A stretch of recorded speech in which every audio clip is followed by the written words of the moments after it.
The UK could be a participating member of the so-called EU Army even after Brexit, with one critic warning Brussels was moving towards the final jewel in its crown.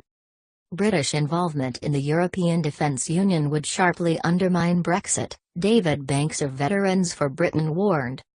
He told Express.co.uk the Defence Union, which would see the European Union oversee increasingly blurred lines between the armed forces of different states, should not involve the UK.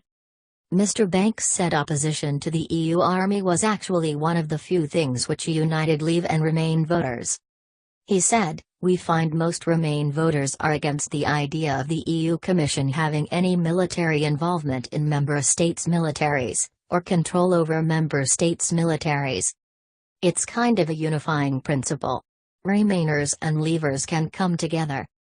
But he said the EU was pushing for more and more military power, having already secured support for a military HQ and considering the purchase of military equipment.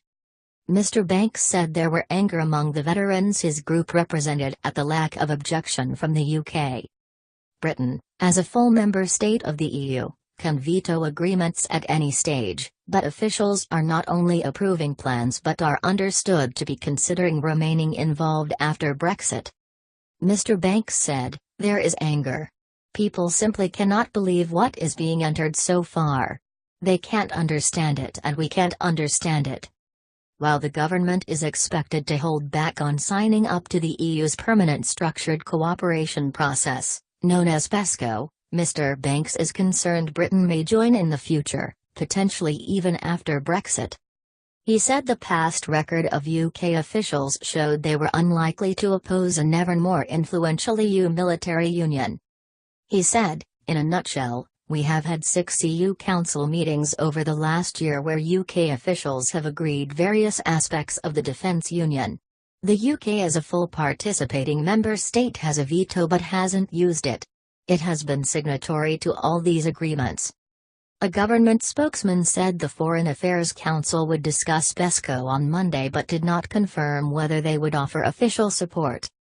The spokesman said, "We welcome the progress towards the launch of PESCO and are engaging with its development where appropriate.